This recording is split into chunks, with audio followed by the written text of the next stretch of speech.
Okay, so we've been talking about the Cold War in the 1950s, really focusing on that topic. Today we're going to look at America in the 1950s outside of the Cold War, because there was a lot of other things that were going on in the country as well, not just constant fear of communism.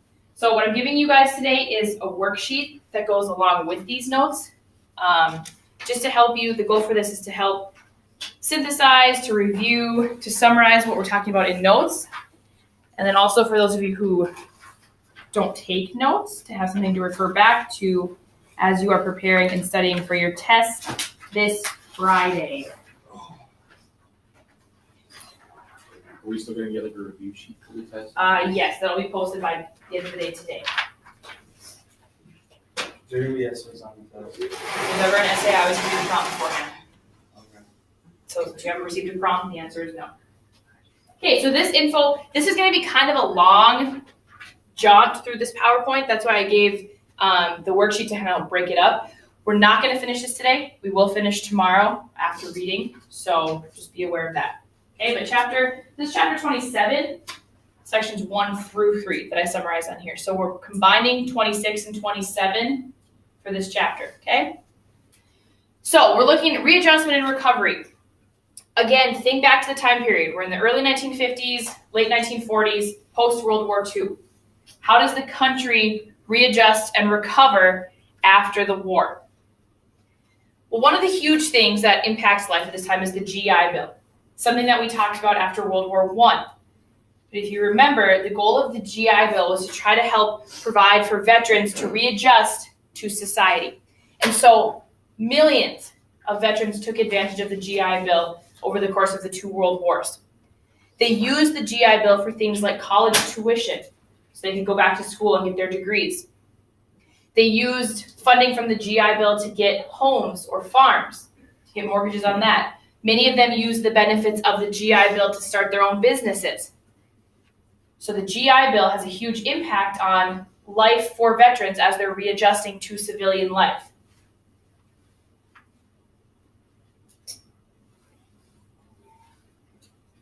While all these veterans are trying to take advantage of the GI Bill and get homes, that leads to a housing shortage.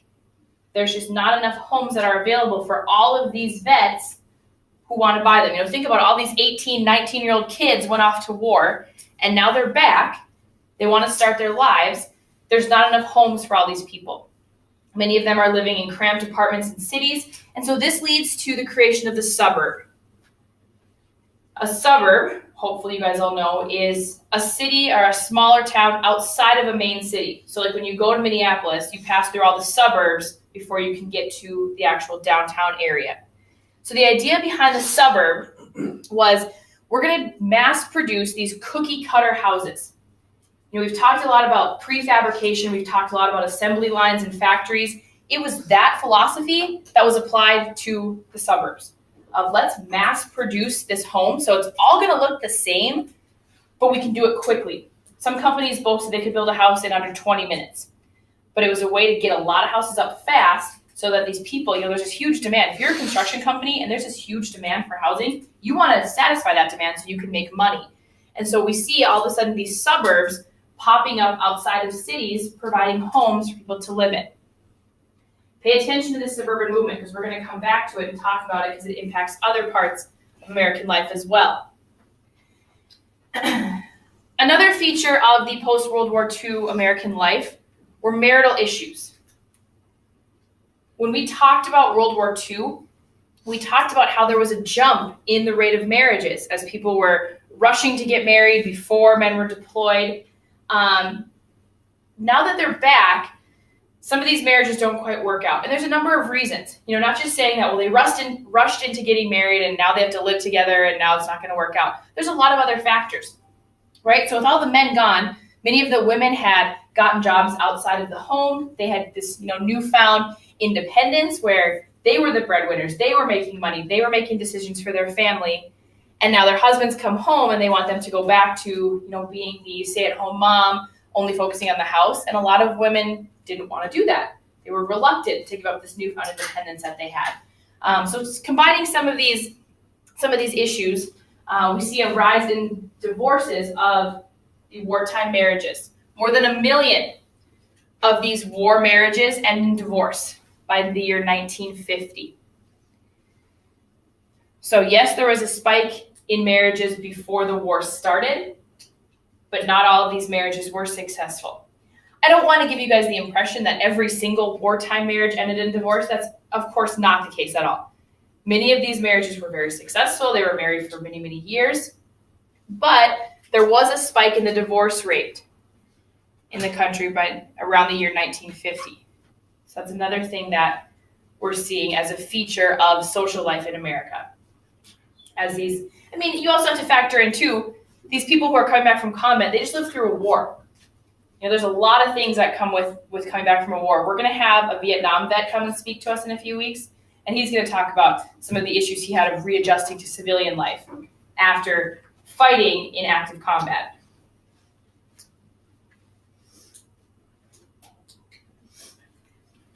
Okay, so now we're going to look at the economy and how the economy readjusted. Just as a review, we talked about during the war how the government took more control over the economy to try to help it. We had the Office of Price Administration that was fixing prices on goods so inflation didn't rise. Now, how does the economy readjust once we are in peacetime?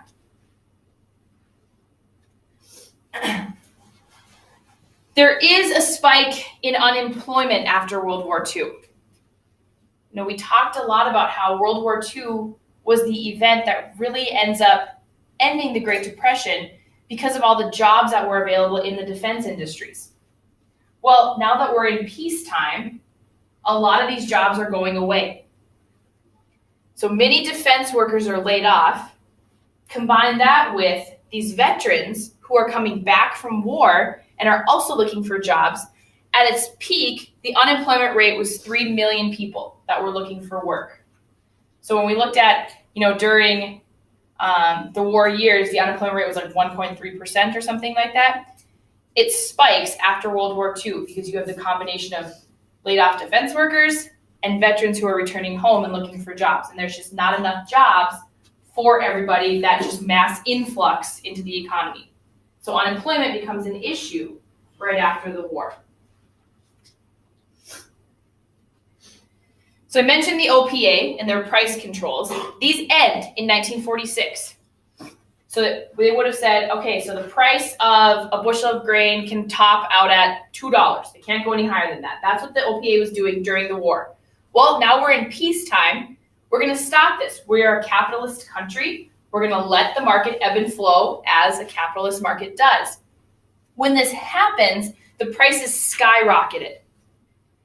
They've been held stable for years, but now there's nobody that's keeping them there. So they fly up. Huge inflation happens when the OPA stops their economic controls. Eventually, Congress has to give in and reestablish these, understanding that, just ending them, just taking them away, that wasn't the right call. That the economy can't naturally deal with losing those controls and going back into complete, free market competition.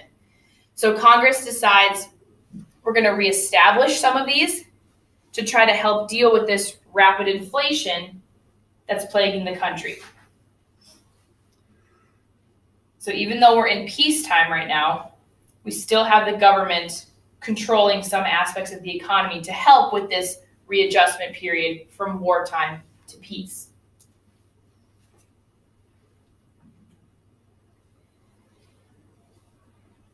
So these are some of the negative economic issues after the war. There was, however, some economic growth that we see after World War II. And here's why. Americans have had years of going without, right? There's rationing, there's not excessive spending, people aren't buying a lot of things. On the flip side, they are making more money, right? We have all these defense contracts. People are working for these defense plans. They're making more money. People bought war bonds that are being paid off. You have these veterans coming back who are receiving their service pay. So in the late 1940s, there's more than $135 billion in American savings accounts. This is 20 years after the Great Depression. So we go from everyone being broke to $135 billion in savings accounts. We have the money, and then you combine that with Americans ready to spend because they've just been through a war.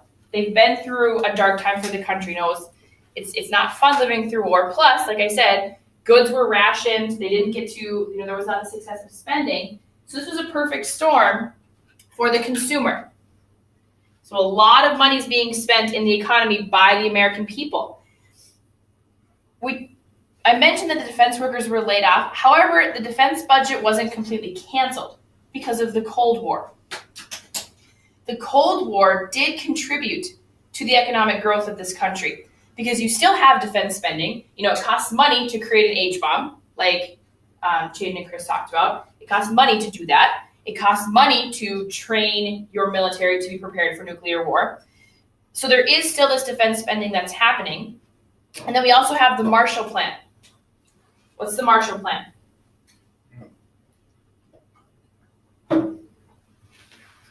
What was it all about? Stop communism how? What were we doing under the Marshall Plan? Doing what? Okay, kind of. That they help other people. Right, help other people, specifically who? What part of the world? Europe. What part of Europe? East. West. Okay, the Marshall Plan. We'll send aid to countries fighting communism, and we ended up sending a lot of aid to Western Europe to help them rebuild after World War II to fight the threat of communism. So when we're sending this aid, yes, it comes in the form of just money, but also in goods. So many goods are being exported to these European nations, and we're selling American goods in these markets. The American economy is going to benefit from that. Okay, so the Cold War also contributes to the economic growth in post-war America. The 1950s ended up being a very prosperous time in general for the country.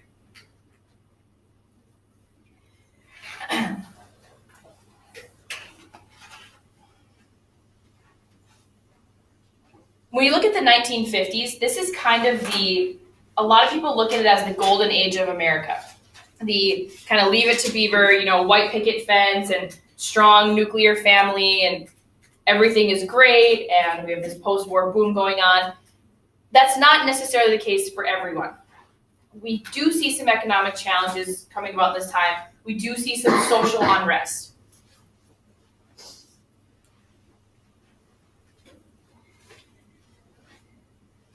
Like I mentioned, the prices of goods rose after World War II. Even when Congress reestablished some of the price controls, prices were still going up. Wages, on the other hand, were dropping. Because during the war, when all of these Americans are working in these defense industries, they're making a lot of money. Because it's such a high demand industry that these defense contracts are paying really well. Well, now that the war is over and people are moving into different work, their wages are dropping. So to respond, we're making less money, but things cost more. Many Americans go on strike. And they strike from their jobs, protesting, wanting higher wages, wanting better benefits, wanting their companies to help them survive in the post-war world. President Truman, in general, does support organized labor. He supports unions, he supports collective bargaining, he supports all these things. However, he says that he refuses to allow strikes to cause the American economy to go under. He's not going to allow this to happen. And so what he does is he threatens to draft any striking workers. He says, I will draft you, you are forced to be in the military, and then as a soldier, you'll be ordered to go to work. So Truman responds to the strikes by threatening a draft. He doesn't actually have to do it because by the time, this is coming to, by the time he really threatens this, the striking is kind of winding down and labor chooses to end the strikes on their own. But Truman responds by threatening to draft Americans just to make them go to work.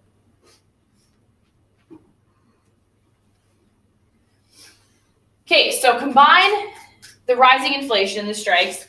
There's a shortage of goods in this country at this time. what we talked about a little bit ago of the shortage of housing, that's true really across the board.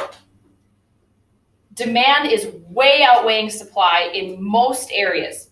We had all these factories that were converted to defense plants. Well, now you got to convert them back if you want them to make domestic goods instead of tanks and guns and armor and all that stuff. So there's a shortage of goods. The Republican Party, so remember, Truman is a Democrat. The Republican Party uses this to their advantage. They use the slogan, "Had enough, America." Asking Americans, have you had enough of this? Prices are going up. Goods aren't available. Workers are striking.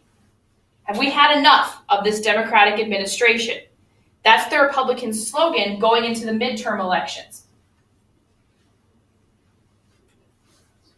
And in 1946, the Republicans win control of Congress, both houses. In 1946, there's a Republican majority in the Senate and a Republican majority in the House. This is the first time that this has happened in 20 years. But the Republicans are able to effectively use what's going on in the country to convince Americans to try a different party. So Republicans win Congress in 46. And then we get the issue of civil rights.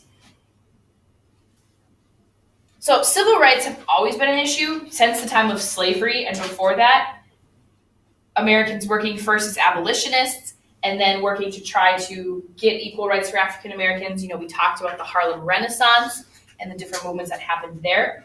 Well, after the war, we see an increased racial violence, especially in the South.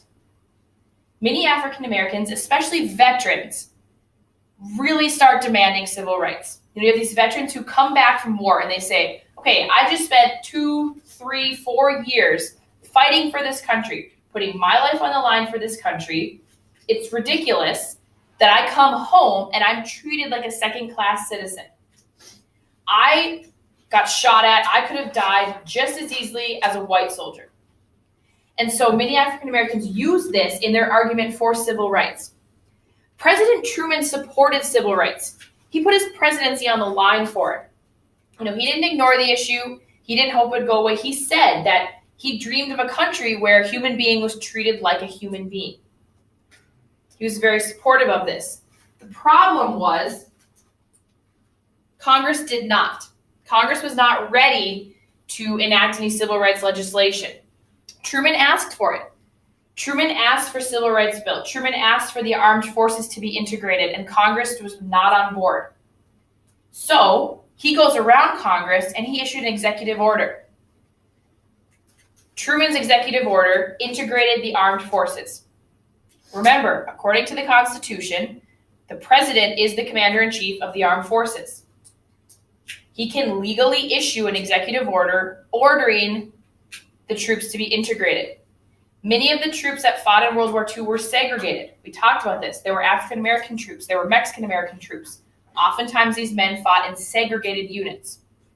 Truman wanted that to end. He wanted troops to be integrated because he agreed with the argument that everybody bleeds the same regardless of what color your skin is. So he issues this executive order integrating the armed forces and continues to push for civil rights legislation.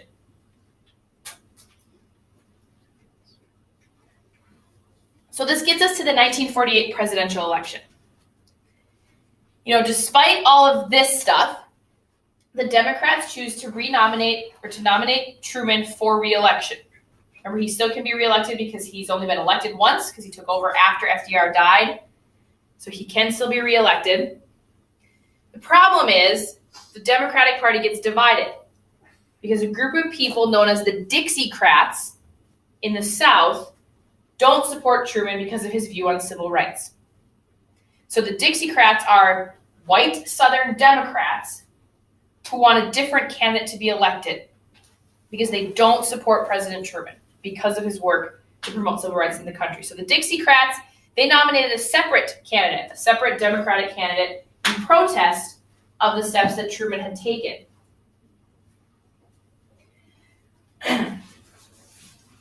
So President Truman engages this, what's called the Give 'em Hell, Harry campaign. It looks like Truman is done for. with the division in the Democratic Party, all of these things that are going on in the economy and the Republicans winning the majority of Congress in 46, it looks like the Republican candidate, whose name was Governor Dewey, was going to win. There's actually a picture, and I forgot to put it on here, of a newspaper who assumed that Dewey had the election locked up. So they printed their headline, and then they went to bed on election night. There's a picture of President Truman the morning after he's elected holding it that says, Dewey wins election, or something like that. So what he does in his campaign is he goes around the country and he basically complains, but effectively tells the American people that he's trying to get things done, but his Congress is not behind him. That it's Congress that's ineffective. It's Congress who's refusing to pass any legislation, and it's Congress who's not taking his recommendations. And so that's where this give them hell, Harry things come from.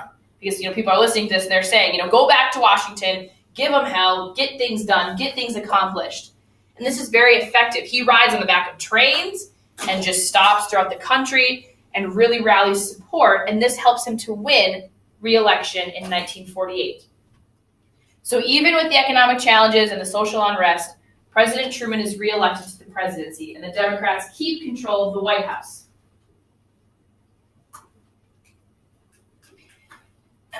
So, Republican response.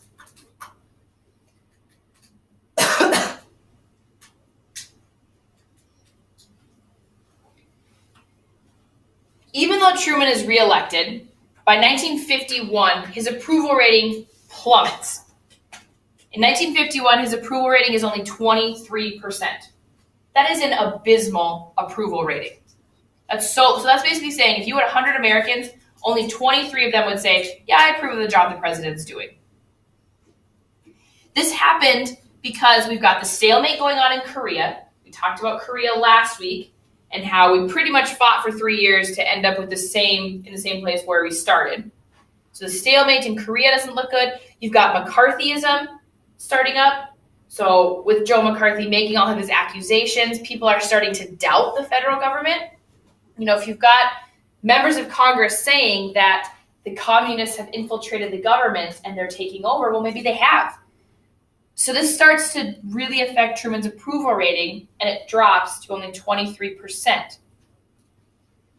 The Republicans see this happening and understand this is their time to strike. This is their time to take advantage. And this is where we get to the I Like Ike campaign.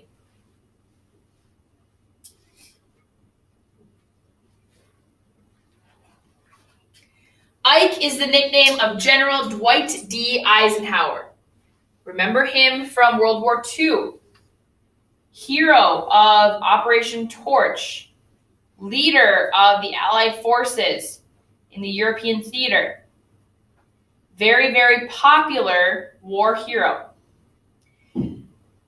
He is elected president in 1952. Even though Harry Truman was able to overcome some of the challenges facing his campaign in 48, the Democrats are unable to do so because of the additional issues, and the Republicans take the presidency in 52 when Dwight Eisenhower is elected to the presidency. Eisenhower's political view, or his ideology, was what was called modern republicanism. So he says he was conservative when it comes to money. So in general, Republicans, they don't favor high taxes, right? They want to find tax cuts. They want the federal government to have, to be smaller, to not be involved in so many programs, to not be paying so much money towards these federal programs. So he said he was conservative when it comes to money, but liberal when it comes to human beings. So that means different things like social programs, like taking care of the American citizen. And we're going to look at some examples of the programs that Eisenhower put into place. So that's what modern republicanism, that's how he defined it. He's conservative when it comes to money, but he's liberal when it comes to dealing with human beings.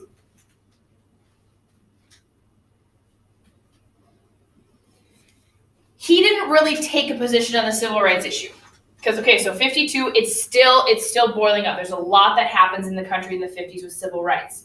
1954, the Supreme Court hands down the Brown versus Board of Education Act, which integrated public schools, which said it was illegal, it was unconstitutional to do the separate but equal schools. We'll talk more about that when we get to the Civil Rights Unit. 1955 is when Rosa Parks didn't give up her seat on the bus. So there's still a lot going on with civil rights during Eisenhower's presidency. He just doesn't really take a leadership role in it. But I just want to be clear that it's not like civil rights stopped just because the president was no longer supporting it. There's still a lot going on. However, Eisenhower does have many other domestic accomplishments for things for policy here at home. He raised the minimum wage. So we talked about how one of the issues after the war was people were making less money. He advocates for getting that minimum wage up so that every American is guaranteed to make more money because they can't be paid below a certain amount. He extended Social Security and unemployment benefits. So Social Security can now impact more people. People who are dealing with unemployment can receive benefits. So this is where this liberal, when it comes to human being things, comes into play. Taking care of people, making sure that people can get by, making sure people can feed their families. He increased funding for public housing. So again, people who maybe can't afford to buy their own home wanted to provide options for them to have housing where they can live. So we don't have this issue of homelessness and people out on the streets. Finally, he was a major supporter of the creation of the interstate highway system. You can still, like when I would drive to school and I would drive through in Illinois, the Illinois toll road still has a sign that says this is an Eisenhower toll road. We're going to talk tomorrow about automania and the increase in the use of the car. It required a good highway system. So Eisenhower supported this. You know, this is a necessity in our country now. Before a lot of people were driving the cars, we relied on the railroad, right? We got to make sure our railroad system is good. Well, now a lot of people are going to be in cars. We need roads for them to drive on. He also backed the creation of the Department of Health, Education, and Welfare. So again, that liberalism when it comes to human beings coming through here. We need a department in the federal government that focuses on the education of our citizens, that focuses on the health of our citizens, that focuses on the welfare of our citizens. So he did a lot of things in his time where he really wanted to support all Americans and make sure all Americans had a chance at accessing the American dream. His presidency is super popular, and he's reelected in 1956. So for most of the 50s, Dwight Eisenhower is the president. Even though, yes, there were some economic issues, yes, there are social issues, particularly in terms of civil rights, in general, the 50s can be characterized as a time of prosperity in this country, and Eisenhower got to be president for most of that. Tomorrow, we're going to look more at so this was all about, the government side, the political side, what was going on in politics. We're going to stop here for today. Tomorrow, we're going to look at the social side. What was it like living as an American citizen in the 1950s? What was life like? A lot of modern culture that we know today and take for granted really got started in the 50s. So that's what we'll look at for tomorrow. So on those worksheets that I gave you, you should be able to answer most of the questions. Can you hear Jackson? Like number 6. Up to number 6, through number 6. Okay, so you should be able to answer 1 through 6. So you've got some time now. Work on those. You don't have to do complete sentences. And then tomorrow we'll finish up the notes and then finish up the rest of the assignment as well. Again, if you want to work ahead, feel free to read sections 1 through 3 in your book, just to make sure you don't have homework tomorrow. But this is not homework tonight. Okay, we're going to continue on with this tomorrow. Hey, Colin.